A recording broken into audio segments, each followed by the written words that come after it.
In the year 2000, one company sold more phones than anyone on Earth. Not a few more. Almost half of every mobile phone on the planet had one name stamped on it: Nokia. It was worth around $250 billion. It carried an entire country's economy on its back, and it made a phone so tough that, 20 years later, people still joke it could survive a car crash. 10 years after that, it was worth about 2% of what it once was. The empire didn't shrink. It fell off a cliff. Today, we're putting Nokia on the table because what killed the king of phones wasn't a better product, or bad luck, or even Apple.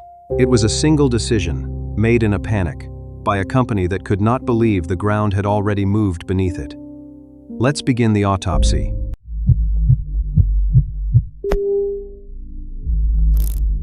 To understand how a fall this fast is even possible, you first have to understand how impossibly high Nokia climbed.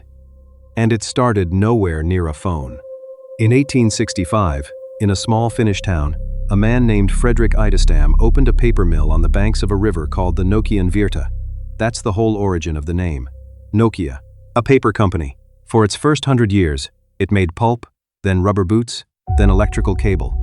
If you had told a Finnish factory worker in 1960 that this rubber boot company would one day rule global technology, they'd have laughed you out of the room. Then, in 1979, Nokia stepped into a strange new field: mobile radio phones. In 1987, it launched one of the world's first handheld mobile phones. It weighed nearly 2 pounds and cost over $5,000. A brick with an antenna. But Nokia had seen the future, and it bet the entire company on it. That bet paid off like almost no bet in business history. When the GSM network, the standard that made modern cell phones possible, arrived in the early 90s, Nokia was ready.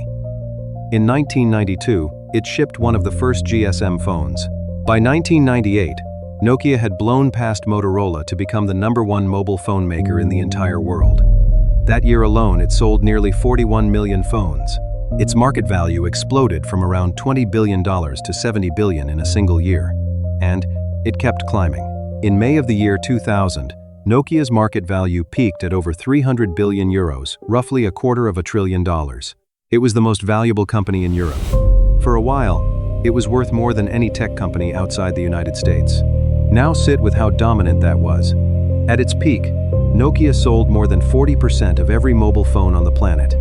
In 2008, it shipped 468 million devices in a single year, more than 1 million phones a day. Its revenue hit 51.5 billion euros. Its profit, in 1 year, was over 7 billion euros.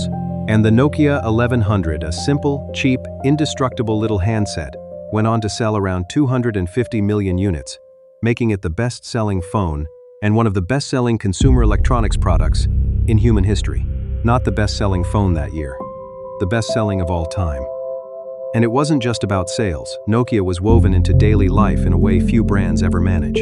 The Nokia 3310, released in 2000, became a cultural icon, a phone so durable it turned into an internet legend. The handset people joked could survive being dropped, run over, and thrown across a room without a scratch. Its startup jingle, the Nokia Tune, became one of the most played pieces of music on Earth, reportedly heard well over 1 billion times a day, and a tiny game buried in the menu, called Snake, quietly became one of the most played video games in history. For an entire generation, your first phone wasn't just a phone, it was a Nokia. That was the level of trust and reach we're talking about. Here's the part that makes this an autopsy, and not just a business story. Nokia wasn't just a big company in Finland. Nokia practically was Finland. At its height, it made up around 5% of the entire country's economy, its GDP, and nearly 20% of all of Finland's exports. One corporation, a nation of 5 million people had, quietly, bet its future on a single company's phones. Everyone trusted Nokia. Consumers trusted it. The brand was a symbol of reliability. Investors trusted it. An entire government trusted it. It looked less like a company and more like a permanent fact of life, like gravity. And that is exactly the kind of body that ends up on this table. Before we open this one up, subscribe and hit the bell. Because on this channel, no fortune is too big to end up on the table. And trust me, with Nokia, the cause of death is never the thing everyone remembers. Because most people will tell you Nokia died on one day, in January 2007, when a man in a black turtleneck walked onto a stage in San Francisco. On January 9, 2007, Steve Jobs unveiled the iPhone. No keyboard, no buttons, just a slab of glass you touched with your fingers. The whole industry stopped and stared. And Nokia? Nokia was not afraid. Why would it be? It had been in this game for decades. It had thousands of engineers, the biggest supply chain on Earth, and 40% of the market. Executives inside Nokia reportedly looked at the first iPhone and saw an expensive, fragile toy with terrible battery life and no physical keyboard, a niche product for rich Americans that would never survive in the real world of the mass market.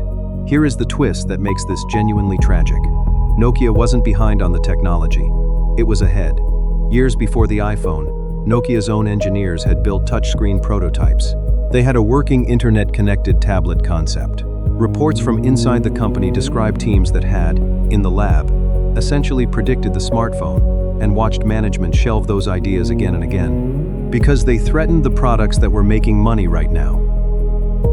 That is the first crack, not a lack of vision. A refusal to act on the vision they already had. The most dangerous position in business isn't being behind. It's being so far ahead and so profitable that you decide the future can wait.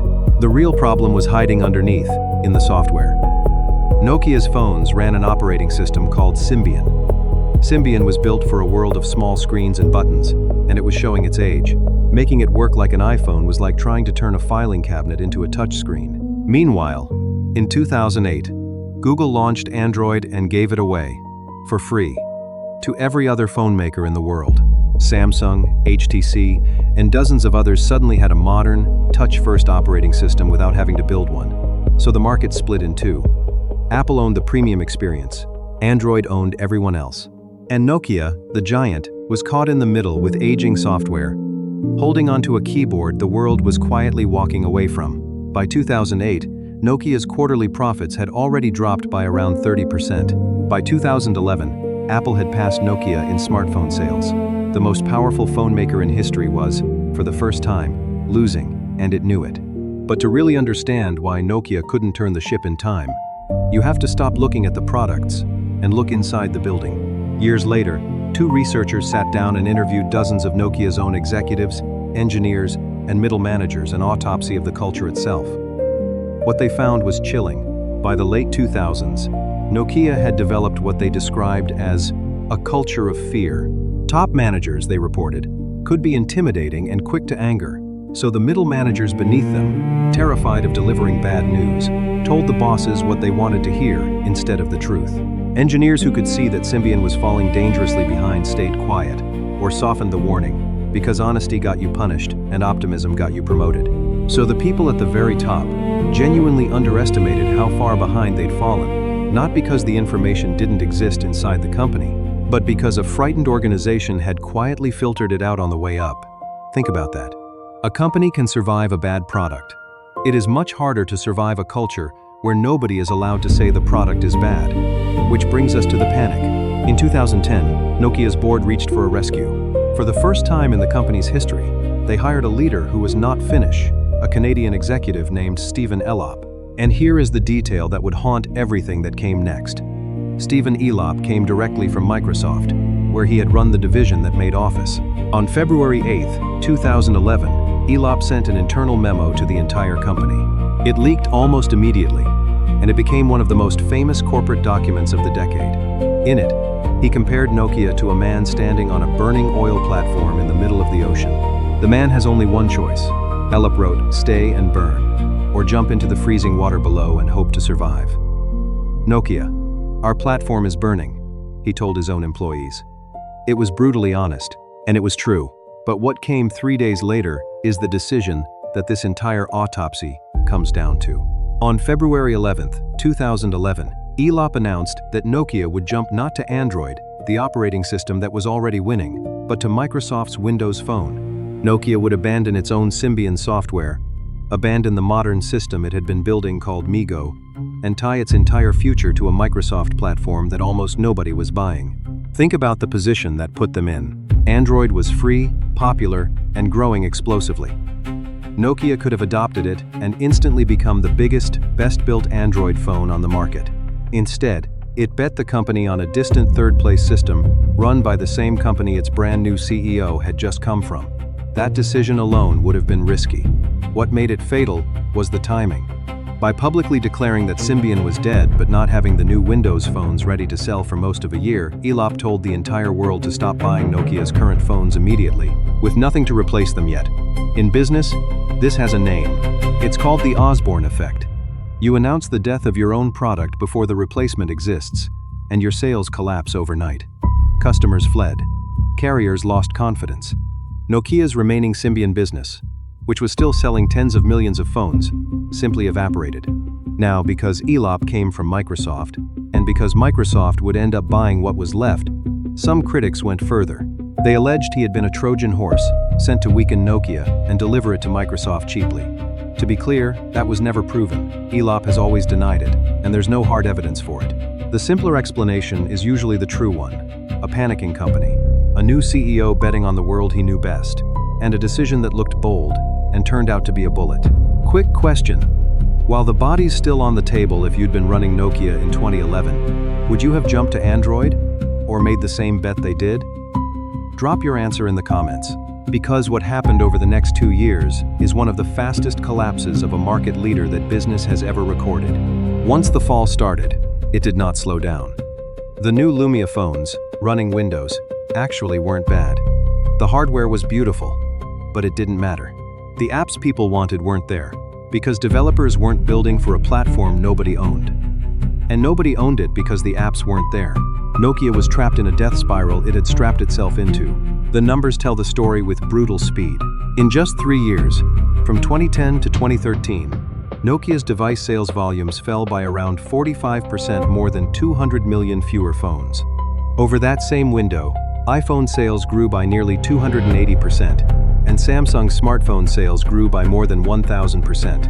Nokia wasn't just losing, it was being lapped. In the first quarter of 2012, Nokia reported an operating loss of 1.3 billion euros in a single quarter. Its credit rating was cut to junk. It announced 10,000 job cuts, and then more. The workforce fell from around 130,000 people in 2011 to about 86,000 by 2013. Tens of thousands of jobs gone. And remember, this was Finland's company. When Nokia bled, an entire country bled with it.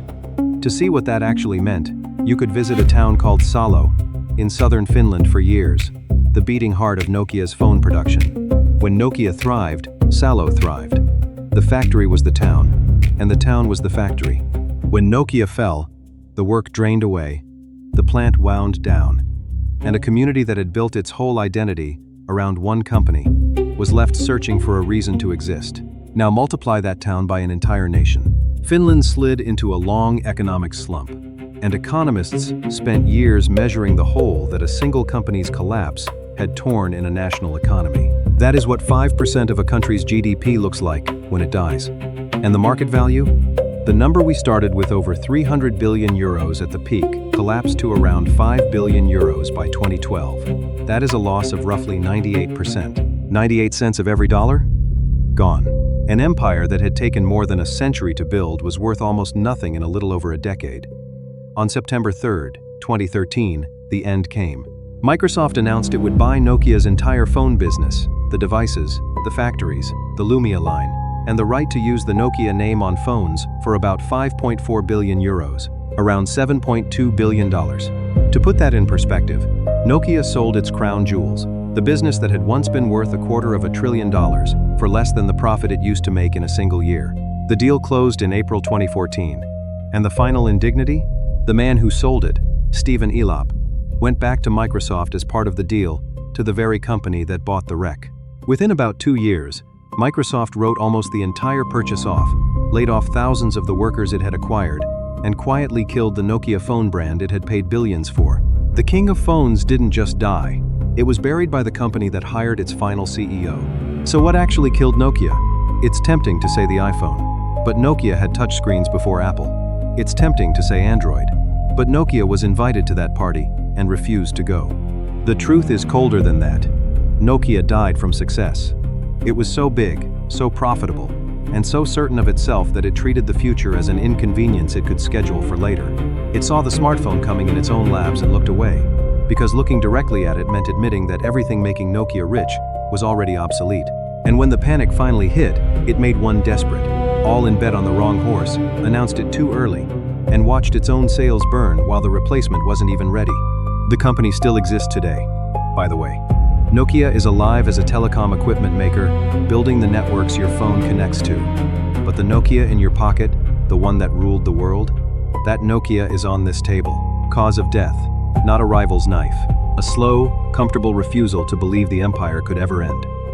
Whose fortune should we autopsy next? Tell me in the comments. The money's already on the table.